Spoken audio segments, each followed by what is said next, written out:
Armchair. There's something kind of about a kid that's never played baseball.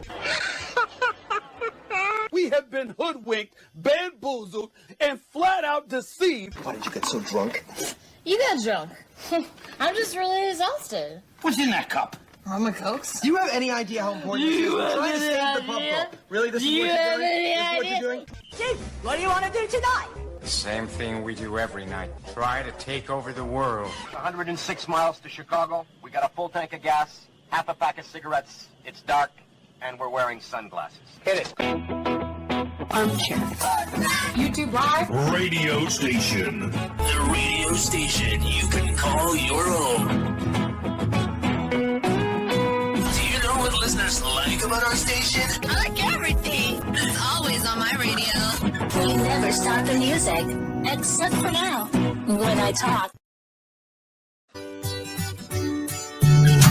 Hey, Braves Country, Mac Magee here for American Rebel Beer. America's patriotic light lager, all natural ingredients. Stand tall, be proud. The perfect beer to celebrate life, liberty, and your pursuit of the American dream.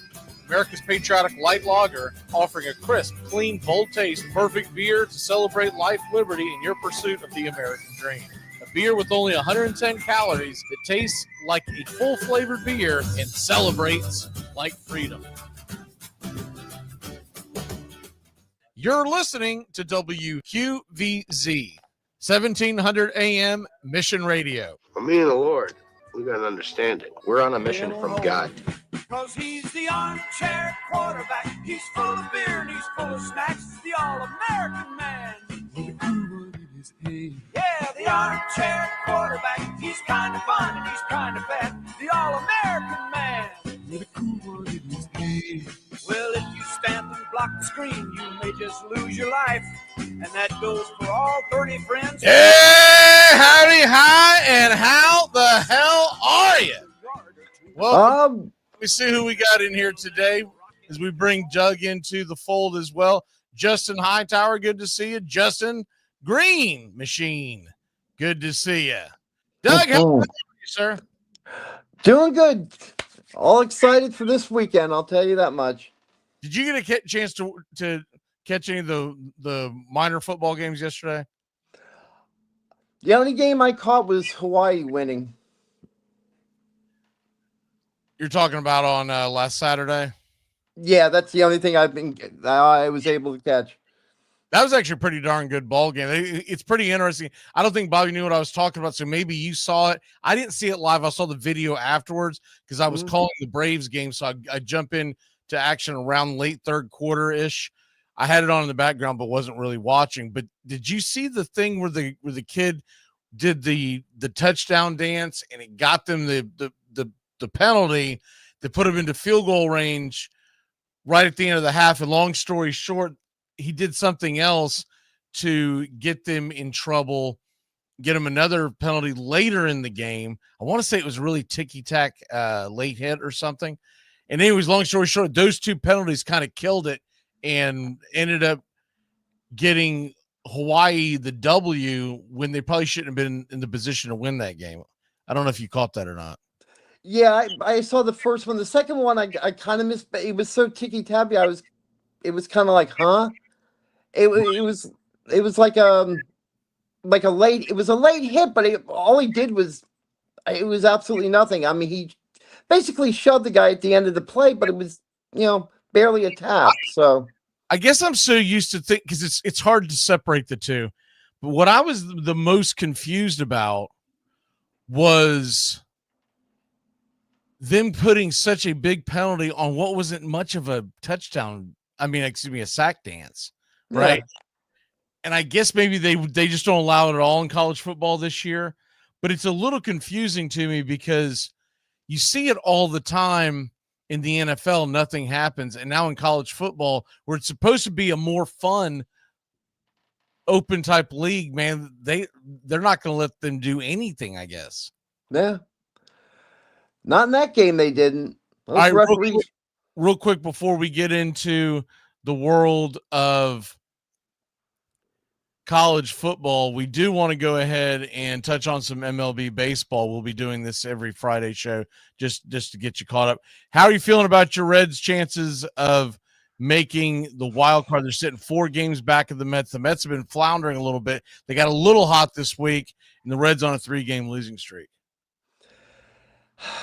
Right now, in the way, as a Cincinnati fan, I just seen us blow it. I'm really pessimistic. We're dropping games we should be winning, and it's just driving me crazy. Every time I think we're getting closer and closer, we drop another game. Win one, drop another one.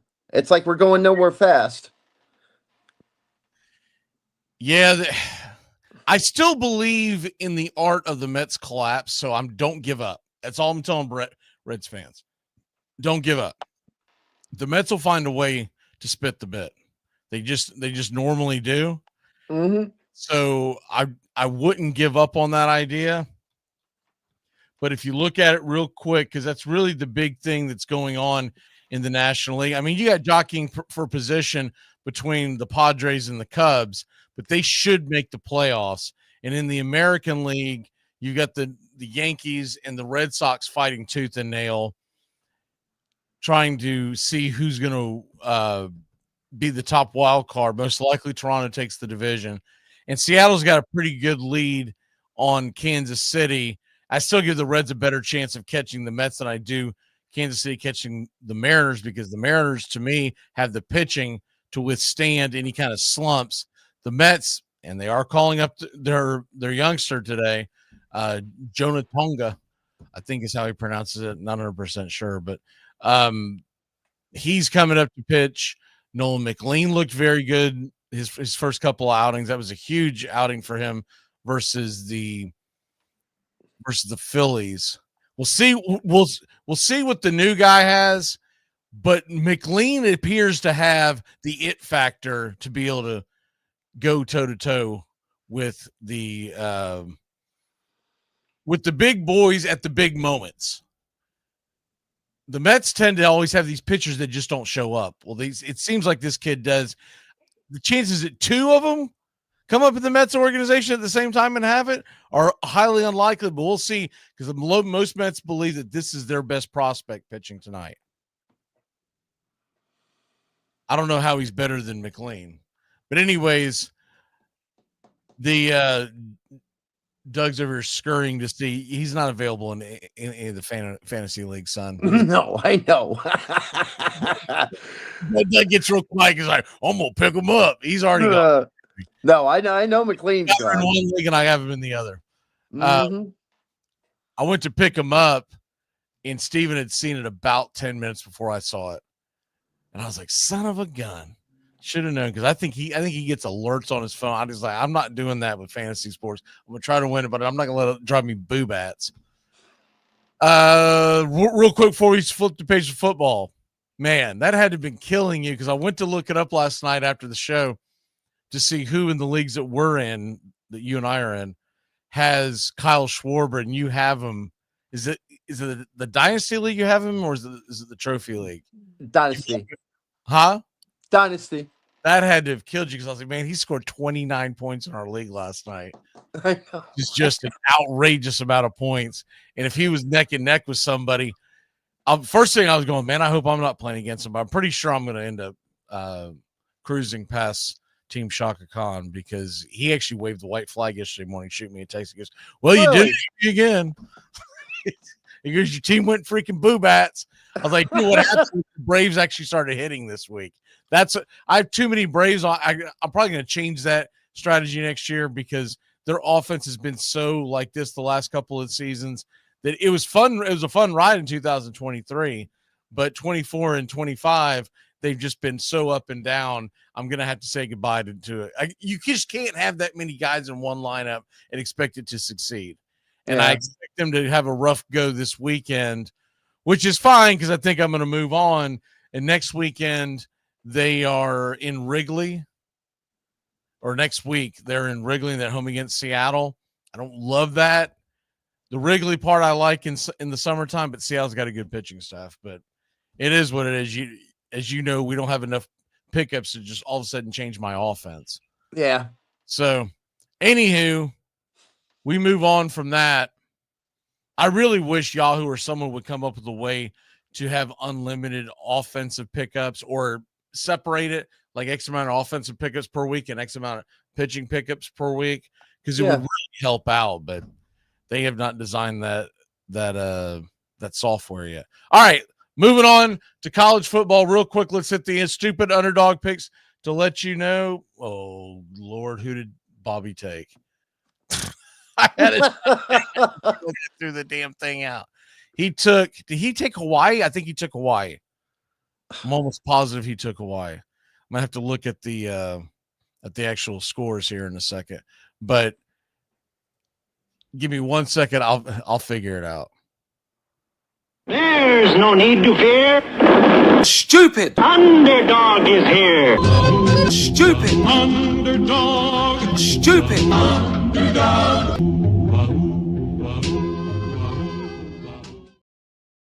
I'm almost positive. I just have to double check and see what the score was. I mean, what the kickoff time. It's what I have in. Yes, he took Hawaii. So he took Hawaii as a stupid underdog. I don't know why I threw that paper out, but anyway.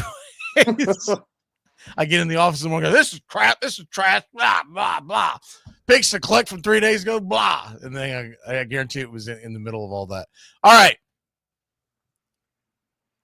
I'm going to let you get the next pick, and then I'll take the final pick this week, and then we'll go from there. Where are you going on your stupid underdog pick? I'm going to take UCLA to beat Utah. What time is that game? Let's see. I believe that's a oh my God. I believe that's a I thought it was a 7:30, I believe. You believe or you know, because I'm at the 7:30s. Gotcha. Hang on. Get it together, Doug. Week 1, you're already spitting the bit. I know it. 11 p.m. on Fox, so you're only off by 3.5 hours. I'm just looking at sorry. So you're taking UCLA plus 5.5. Mm-hmm. What we'll be doing in the future is whoever is the low guy on the totem pole, he'll get to pick first. And Doug, I'll just have to get with you off air. If it's your first pick, if it's Bobby's or mine, whatever, I'll just text it to y'all. So gotcha. Because I thought about always making Bobby let him be the first guy to go per se, but I was like, that's not really fair. It gives a competitive disadvantage for when Doug comes on the air. So we'll do so right now Hawaii he took him at plus 13.5. That thing actually moved overnight. But he's taking Hawaii plus 13.5. You're taking UCLA, or excuse me, Utah to win it at plus 5.5. And I'm just going to do this mainly because what the hell, it's the first week. I'll go ahead and swing for the fence, and I might as well get something out of this because I'm not taking them on any kind of betting pool, but I'm going to take Florida State plus 13.5. And if they cover, that's great. If they win, that'll be phenomenal, but I'm not expecting it. But you never know. It's as Bobby Bowden used to say, when teams who thought they were from the South, but they would come into Florida and play in August and September. And these teams that would come to the South, like South Carolina, even teams like from Alabama and Auburn, and they come in and they think it's hot where they're from, and then they come to Florida. He'd always say, you never know what's going to happen when you get on down in the old briar patch. I remember specifically we were playing South Carolina, which we have to admit that's a Southern team. That's just like Alabama's a Southern team. But they think it's hot where they're at, and then they come in to Hassie on an August. I think that was probably a September game. And I remember South Carolina was ranked, Florida State was not. And at the half, Florida State was up by 2 scores. It was either 10 or 14 points. And this is back in the day when Lynn Swan used to be the college football sideline reporter. This is how long ago it was. And he caught Bobby Bowden heading towards the locker room, and he put that famous tag on, and then he used it a few times over the years ever since. So that's one of my favorite. I wish someone would make a really cool shirt that had a Bobby Bowden type logo on it and talking about the Briar Patch. But anyways, I'll go with the Knowles. I'll probably go down with the ship. If we win, we get the points that we were underdogs on straight up. So if I win, I get 13.5 points to my credit. If I cover the spread, I get +3 this year. We're changing it just by a point apiece. If you don't cover, it's -3. So you have a little more skin in the game as far as wanting them to actually cover the spread. And there you go. So Bobby, he's swinging for the fence as well with his, well, I guess his is 13.5 too, because that's what it was when he grabbed it. I've been telling you that line, assuming we're looking at the same thing, that line moved like 3 or 4 points since yesterday. Because he said 13.5 several times, because I do remember that, and I got off air, and it was a little north of that, but I haven't looked at it since then. It's 17.5 right now. So if you do like Hawaii in that game, just a heads up, it went north for some reason. All right, let's get into it real quick. We're going to do the college football playoff predictions and the odds to make the playoffs, national championship type of thing. And then after that, we're going to get into our 6-pack of picks. So we got to get clicking. Doug, who are the 3 teams that you like in the college football pool to make a run as far as where their odds are at? First off, I got to go with Texas. I mean, we'll definitely know after this weekend if I'm right, but Texas, far gone, I think, is the favorite. I could almost see them winning the whole shebang, but Texas is my first one that you'll definitely see them in the Final Four. They'll be one of the Final Four teams. Another team I got, and nobody's talking about them, is Penn State. Penn State, this is the year they have to. It's kind of like national championship or bust. They've got 16 returning players. This is probably the most seasoned, probably the best put together Penn State team. But they got to get past Ohio State. That's the one caveat with Penn State. But I expect them in the Final Four as well.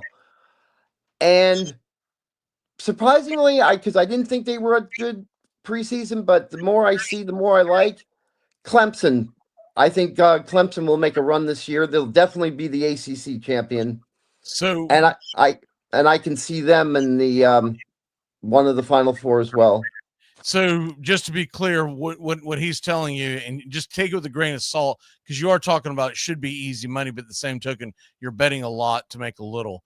Yes. -350, so you're going to bet $350 to make 100.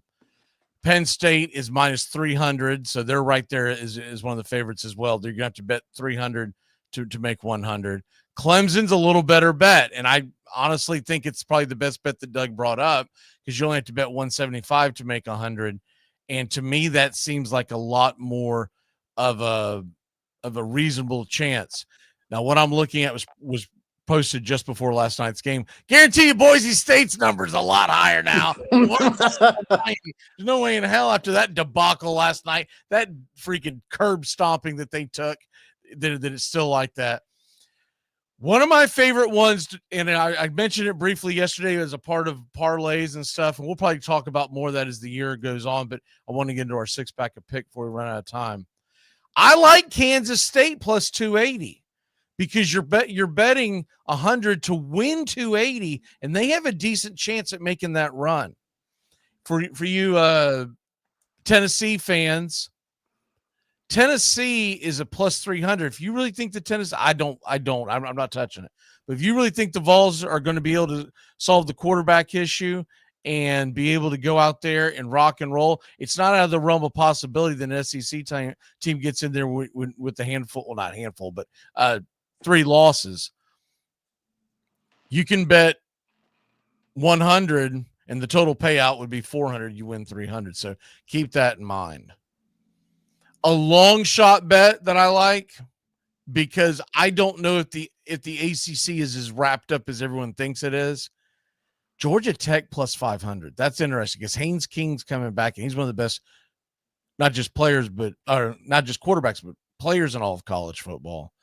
Georgia Tech's going to be an interesting team. And remember, this has nothing to do with how they do outside their conference. I think Georgia's going to roll them, right?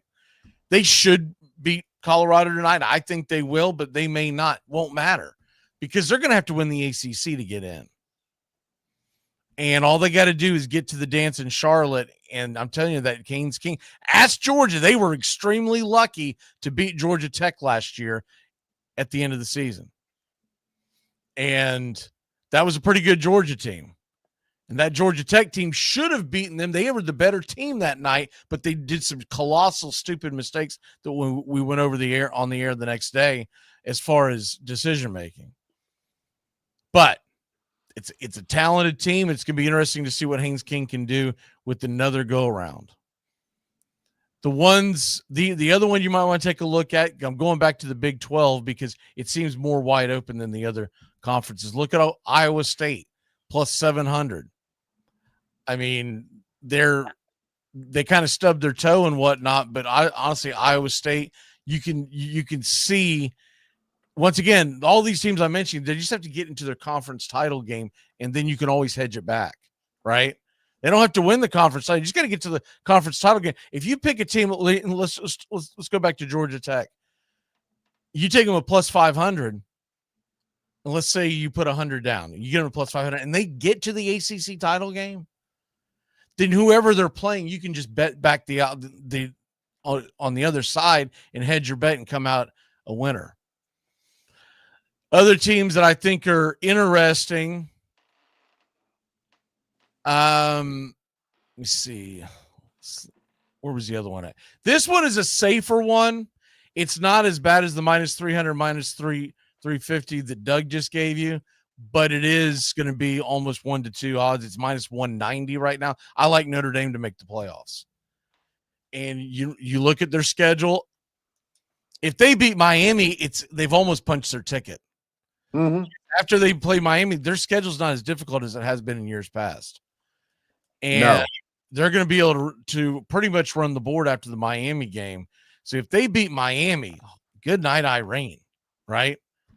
So Notre Dame is one that I'm definitely keeping an eye on because I think it makes a lot of sense to realize that they get to the playoffs and they don't even have a conference championship game. All they have to do is worry about the regular season.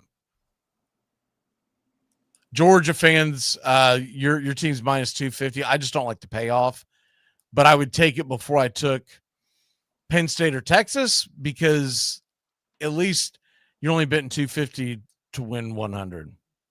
Same thing with Oregon, Ohio State. I think they're going to be in it, but I don't really want to lay that much money to have it sit for months and months and months and then get a little return. Okay, let's do this. I mean, you're smarter just throwing the money in the stock market. Mm-hmm. Put your money in gold. You're going to make more money over that in a 4-month period. Okay. Give me your Final Four college football playoff prediction. Penn State. I'm assuming Texas, right? Texas. And then who else? Penn State, Texas.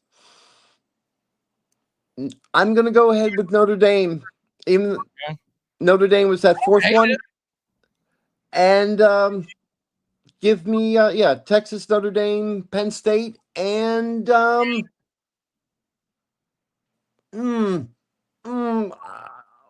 go ahead with Ohio State because I have a feeling they're going to sneak in there. Okay. So I'm going to take a Big Ten team. I'm going to take Penn State because I kind of like what you said. If not now, when? Right? Yeah. I'm going to take Georgia. I think Georgia is being overlooked, which is kind of humorous to me, considering how good they've been and consistent they've been over the last several years. By the way, I think Miami's going to find out why they let the quarterback transfer down there to Miami. I think they're going to find out real quick. But anyways, we'll see what happens there. Yep. I'm going to take Georgia. I'm going to take Penn State. Just because I think they're going to be seeded highly if they get past Sunday night's game. Give me Notre Dame. I think there's a good chance that Notre Dame gets in there. And then I'm going to hedge my bets and assume that there's another SEC team in there because the way they'll probably seed it. So give me the Texas Longhorns as well. I'm not 100% sure that they're going to win Saturday. They should, considering how much Ohio State lost, and they're returning quite a bit. And everybody thinks Arch Manning is the bee's knees. But they could lose that game and really not have much of a factor in making the playoffs and getting a bye. And they have a relatively easy schedule, especially considering the SEC. By the way, if you're a Gator fan, you got to be sitting there going, dude, what the hell did we do to y'all? What in the hell did we do to y'all? Because 2 years in a row now, they have got a very, very daunting schedule. It's just an out and out, just a torturous, brutal schedule. That's punishment. I'd almost have to say that's like punishing you for having Charlie Pell as your coach all those years ago or something. Some kind of karma from karma for the University of Florida being just, horrible and despicable people. I'm joking, Gator fans. But it is interesting to me that 2 years in a row, you can make the strong argument that they are having the most difficult schedule in the country. So that's why I'm not putting Florida in there, because I think it's an absolute, I can say it's a joke to take UF, but I'd say that it's going to be a long climb uphill, because I don't know if a team could be happy with possible 4 or 5 losses and consider that a good year, because it would be a good year for Florida if they finish 8-4. It'd be a solid year, 7-5. But I still don't think that the playoff committee is going to take as much of that into consideration. I don't think they're going to put them in the playoffs. No. And then after all that gauntlet, if you are in the playoffs, you're probably going to play in the first round, because 4 losses isn't going to get you a bye. And how are you on the injury front by then? Because you're playing some tough teams, a tough sled, and you got to stay healthy enough to make it all the way through that schedule and to get to the Final Four. I'm out. I'm out. There's no way I'm betting UF. And to be clear, when I make these wagers, I never take into consideration who my favorite and least favorite college football teams are. Same thing with the NFL. This is strictly, do I think they could do it? Because I've always looked at it this way. Let's say you're a Florida fan and you're betting against Florida State. Okay, if Florida State loses, then you're happy. But if they win and you let's say you're a Florida fan and you took Florida State on the money line this weekend. You're happy Florida State lost this weekend, but you're happy if Florida State wins, because there's money in your pocket. And so that's the way I've always looked at it. And people are like, no, man, I would never bet on the team that I hate. You're an idiot. That's all I can tell you. Then you're not serious about that. That's all I can tell you. You're not serious about actually winning money. You're just out there having fun, and that's fine. A lot of fans are like that. Mm-hmm. All right, let's get into our 6-pack of picks. See if any of these sound bites actually play off well. This is something that they've added.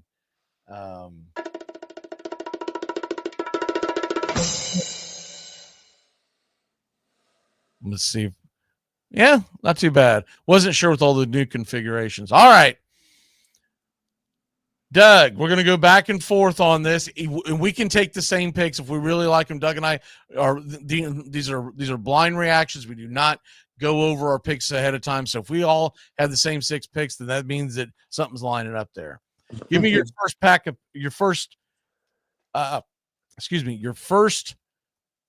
on the 6-pack of picks for the weekend, college football. My first one is Florida State, Alabama. I got Florida State covering that spread. Plus 13.5. Yeah, 13.5. I got them to cover that spread. You alluded to it just a little while ago, and I agree with you. Reason? Go ahead. No, I'm waiting on you. Oh, sorry. No, I was going to say with Florida State, when you really look at your team and everything, all the moves you've made off season, bringing those 4 offensive linemen through the portal, bringing that quarterback from Boston College, I like your team. Your team's a lot stronger than than people give them credit for. Now, if they can, if Florida State can, I'm giving them no credit this year. I'm actually going to give them some. 2-10, man, and it wasn't a fun 2-10. It wasn't, man. We were in some games. No, we were getting just curb stomped every weekend. I know, but that's last year. I think this year's different. Remember last year on like the North Carolina game? Like, this isn't even a freaking competitive ball game, and they suck. So, and I do believe that the cast of characters they had in camp gave up, and I'm glad that they changed the entire regime except for the head coach. I still believe Mike Norvell is a good head coach. Guy led him to an undefeated season that should have put it to a playoff spot, and if they weren't giving a good old-fashioned tongue bath to Nick Saban, they would have been in the playoffs, and they would have at least made the national title game that year. That was the best defense in the country. But I think it was a hangover, and I could see them having a bounce-back year. I have to see it to believe. That's why I'm not touching the game. Gotcha. Because I wouldn't even do it on a teaser. I don't know if we're going to be within 20 points of Alabama. I'm going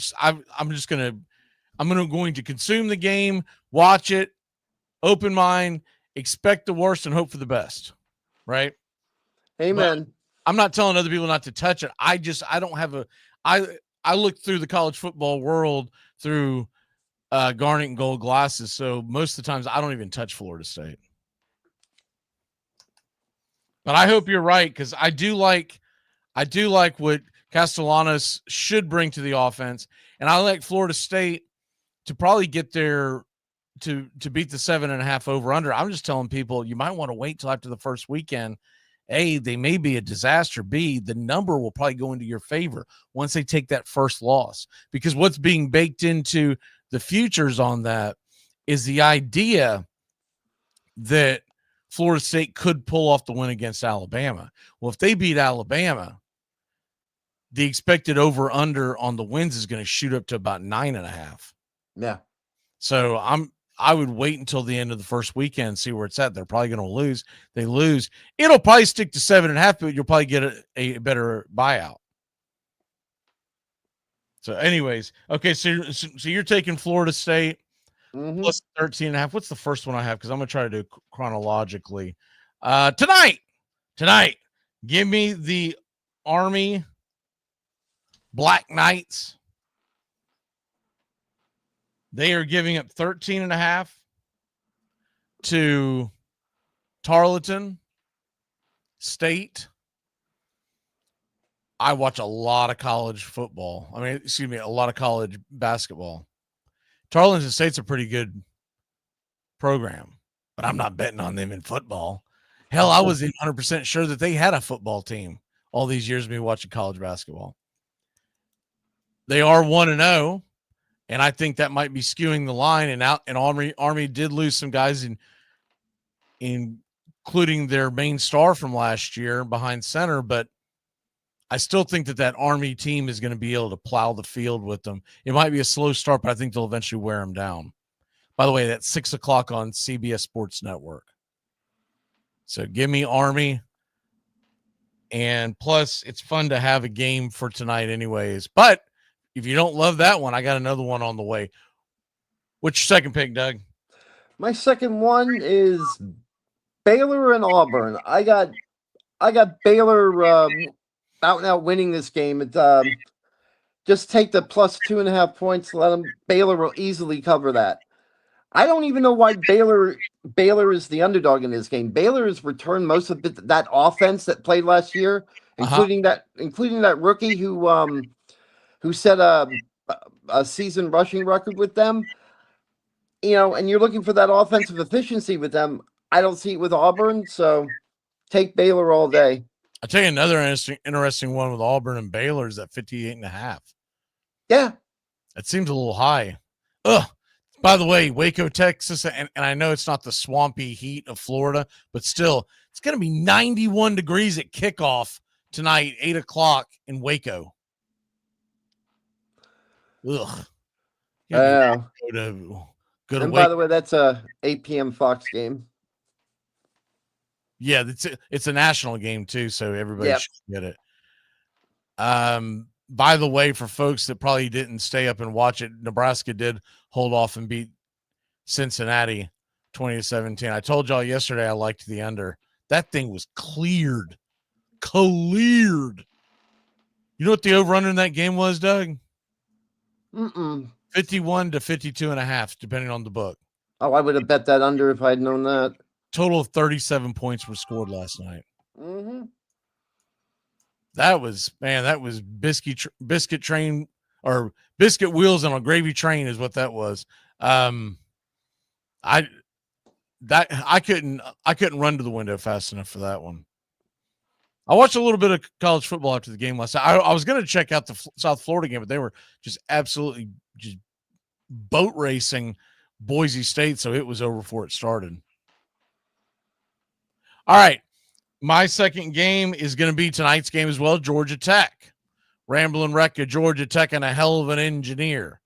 They're going to go into the Deion Sanders Bowl, the Colorado Deons. It is a 8 o'clock kickoff in Boulder, Colorado, so it is a true home game.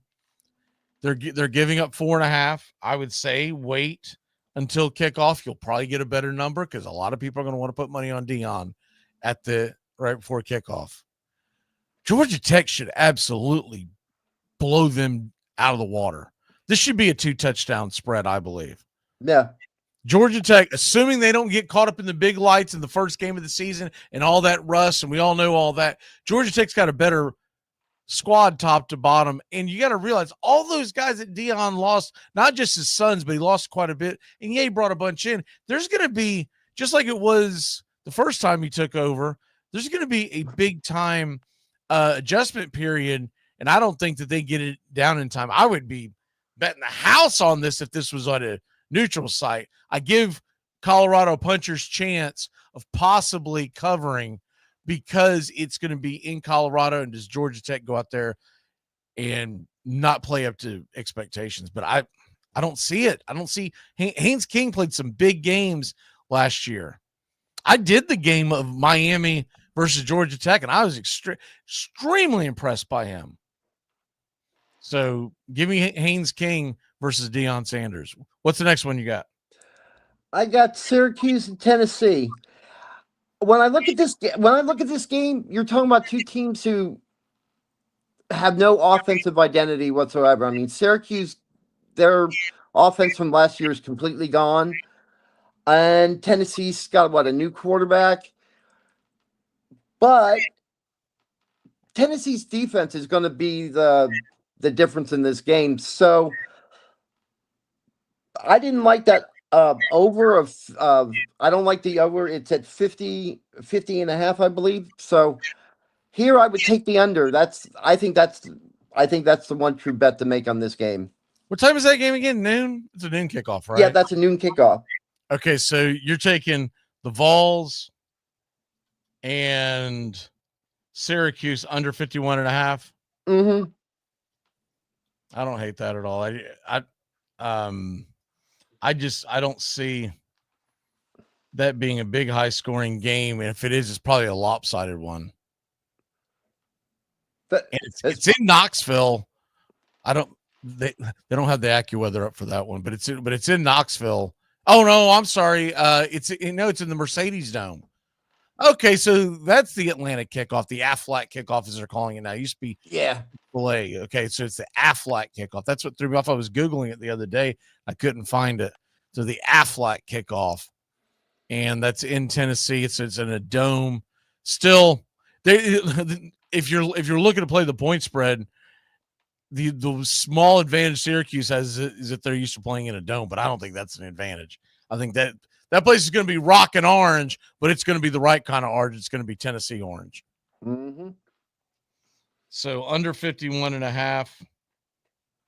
And I'm trying to do what Bobby used to do for us, which is put these in as we talk, but not very likely. I'm going to get them in by the end of the show, but I'm trying to do 9 things at once right here. What's my next one? So the next one is tomorrow's games. Let me see who I ended up taking. I took a teaser a teaser on the, let me see what the number is still now. So that doesn't quite work because the line has changed. I'll still take the teaser. Give me the Texas Longhorns on a 6-point teaser. Those are the only ones we really recognize. Plus 7.5. And the over to hit, which is 39.5. So, and what a teaser is for people who don't understand it, it's a parlay that you get points added in your direction, but it's not as big of a payout as an actual 2-game parlay. So it'll pay out usually on the 6-point teasers, depending on the book, usually a minus 120, minus 125, somewhere in that. If you're paying higher, get out of that book.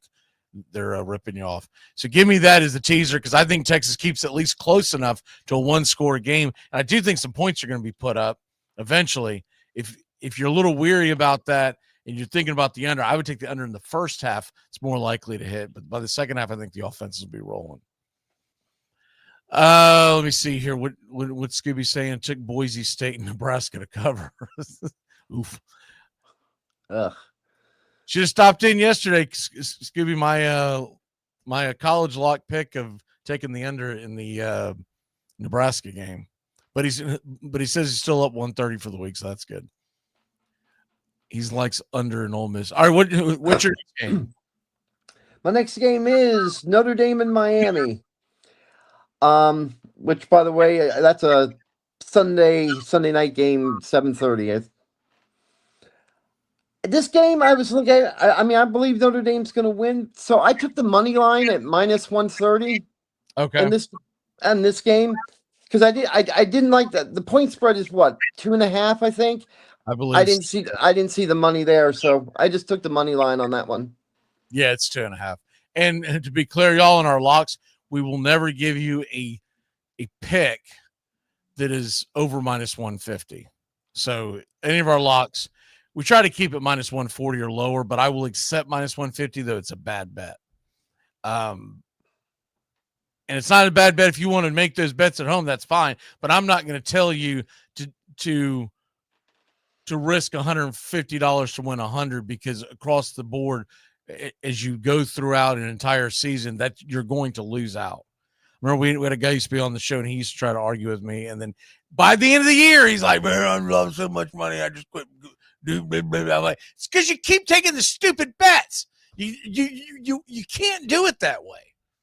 Like, well, but I won. Yeah, you won $10 because you bet 100. Congratulations. Wait till that pays you back and loses that game for you. Did they end up? No. Okay. I peered in at the Duke game last night because I was curious about the line, and I know it was minus 34.5, and I was like, man, I don't think I would take that. Honest engine. We never brought it up on the show, but I was just thinking, I was like, man, that's early game. What is Duke giving up 35 points for? Well, they ended up winning by 28. Yeah. So I'm glad I didn't touch it. I mean, I would never grab Elon either. I don't know enough about Elon to be throwing money in and go, oh, yeah, they can keep it tight on the road. Go Elon. Unless that's Elon Musk out there paying for an entire brand new team, I'm not betting on Elon. Just put it this way, Elon didn't have a football program till about 10 years ago. They've only had a football program for about a decade now. I guess. I don't know. Yeah, I know. I'm just saying it's right there in North Carolina, just outside of Burlington. Yeah, I knew what region they were in, but I didn't even know exactly what city or anything like that. And it makes sense why they would go on the road. It's a short trip to go to play Duke, but still. Yeah. If I don't know enough about you, I'm not just going to guess. Because Mm-hmm. at that point, you might as well get online and play the slots. Exactly. You probably got a much better chance of hitting too, even though that's rigged as hell. Okay, so my next pick, we see who we have here. Man, I got to remember writing marker next time. This is light print at best. Okay, the one thing that I do like in the, where is it at? 3:30 kickoff I wish they would just put all the finals at the bottom of the damn list. They keep them separated by day. It takes much longer to get there. Hey, by the way, you said you're taking Florida State. It's up to 14.5, so we'll give you the 14.5. Okay. I kind of figured it was going to go over that. There's going to be a lot of Alabama money coming in, and they're going to try to get them with the hook. What they're really hoping for is people will bet Florida State, and then Alabama ends up winning by 3 touchdowns anyways. That's what that's the sneaky set that people don't understand with the books, is that they do that so you go, man, now they're getting 2 touchdowns and a half a point. That really makes a big difference. And then you load in and they lose by 17 anyways. It didn't matter if you had 13.5 or 14.5. All right. The Florida State Alabama game, the over under is now 49.5. Now I really like it. Give me the over in the FSU Alabama game.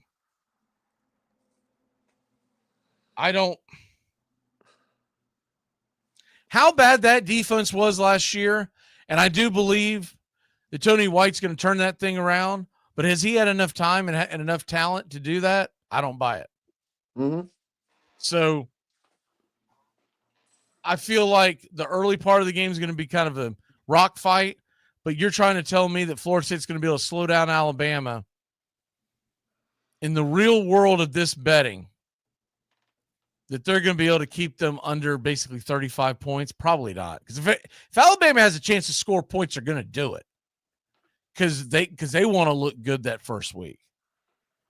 And if it ends up being a close game, there's probably a little nip and tuck back and forth, and you're going to creep over that line. So give me Florida State over the 49.5. Though I wouldn't hate on you if you bought a point to get it past the key number of 49.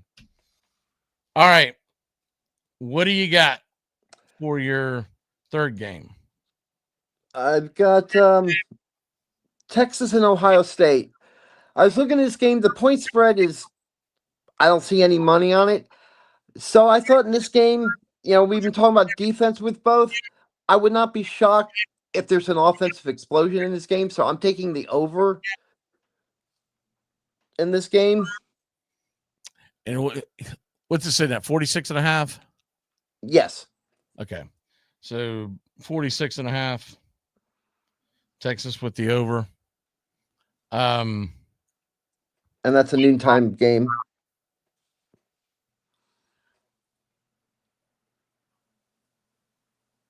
$66 degrees at kickoff.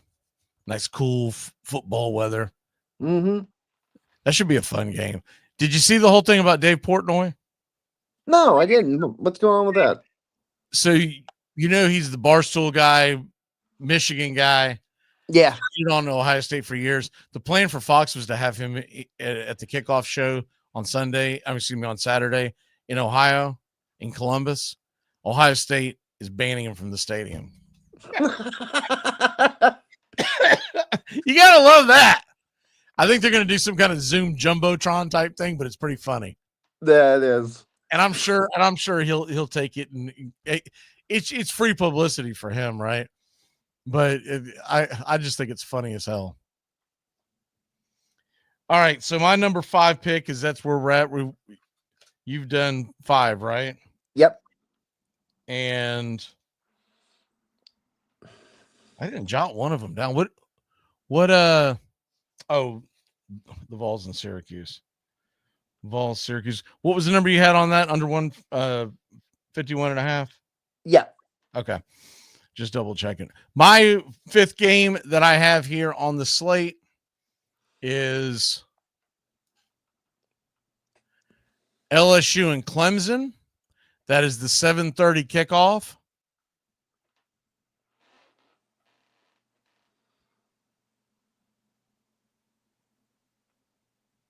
What is the line today? I want to just double check. Here we go. It's really gone up.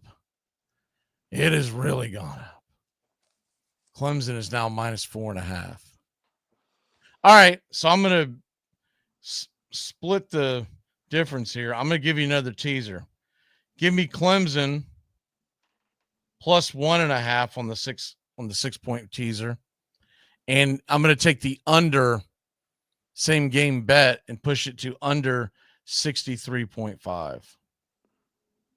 So under 63.5 total. I think that Clemson defense is going to stifle LSU.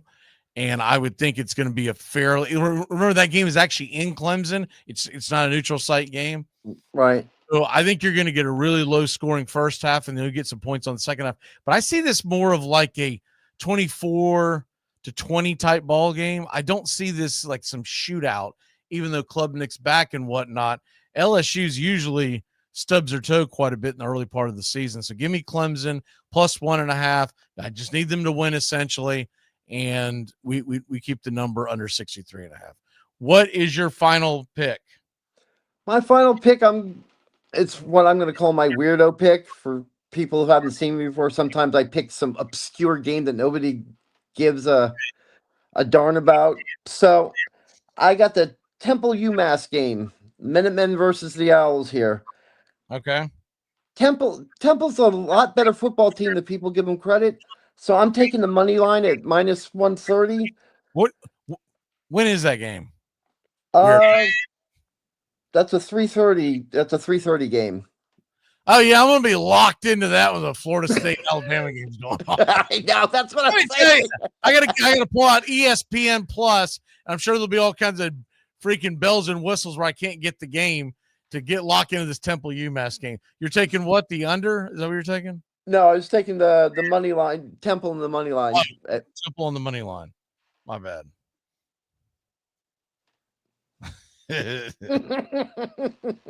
Yeah, buddy. Lock it up. I think isn't there another decent game on at 3:30? No. I guess Florida State Alabama is the marquee game. Great. Everybody will be watching us. Can't wait for that. Awesome. We couldn't have kicked this thing off for like 10 p.m. on ESPN Ocho. My last game, you've already mentioned it. You've already taken it. And do I still have the freaking soundbite? I don't think I do. If I do, I don't know where in the hell it's at. We used to have a double down soundbite. I still have this one, though. I was just talking about dummy fans. All right, I'll try and find it. I have the double down somewhere. I'll have to reload it. I got so much junk in here. Give me Notre Dame money line minus 130. That's what I had it as well. 7:30 kickoff. I think Notre Dame finds a way to win in Miami. Miami's replacing quite a bit, and Notre Dame's defense, when it's all said and done, defense wins championships. Miami didn't have one last year. I'm assuming it's going to be more of the same, and so that's what I'm going with. This Notre Dame on the money line on the road, but remember they don't play at the old Orange Bowl, and they're not on campus at Miami. This is Hard Rock Stadium. It's essentially adjacent to the, 40 minutes away from the actual campus? Yes. There's going to be a lot of Notre Dame money in there. Walking in with tickets. I think it's going to feel like either a bowl game or hell, it might feel like an actual Notre Dame home game because Miami fans have never, ever supported their team. They will win. They will come to games that are traditional. Like they'll go to the Florida State game once every 2 years. And they'll show up against Florida. Notre Dame probably, but they'll wait to the last minute, try to buy tickets, and Notre Dame will have them all. What is your one big thing in your walk-off today, sir? One big thing. Watch the beginning of the Bill Belichick era in North Carolina come to a crashing halt in first week. I think TCU is going to go into North Carolina and just stomp on that team. I hope so because he just looks like a shadow of his former self. Yes. He's got that 24-year-old girl telling him what to do and when to do it. And when is that North Carolina game? Oh, I didn't look. I think that's I can probably find it. Hold on. I thought you knew off the top of your head. North Carolina.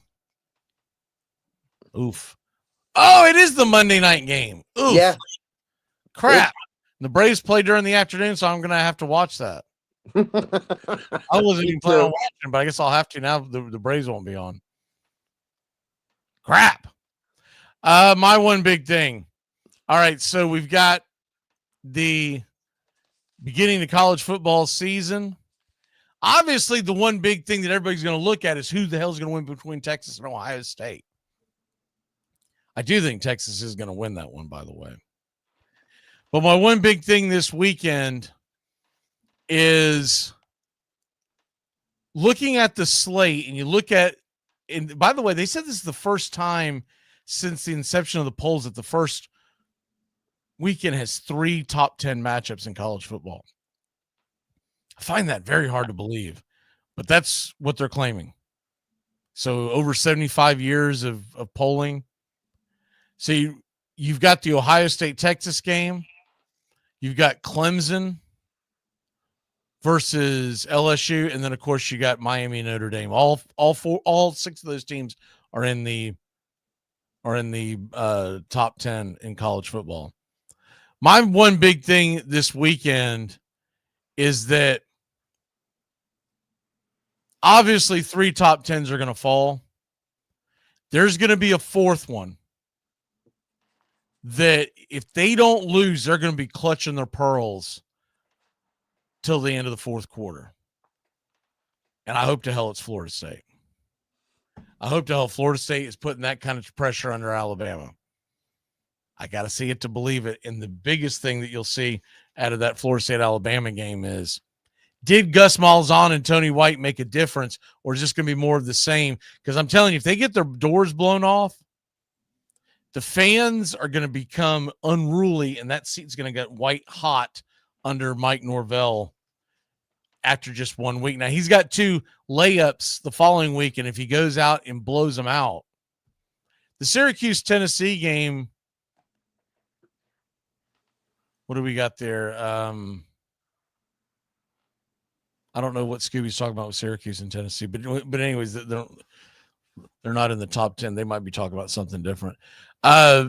Tennessee, by the way, they're giving up 13.5. They should cover that spread.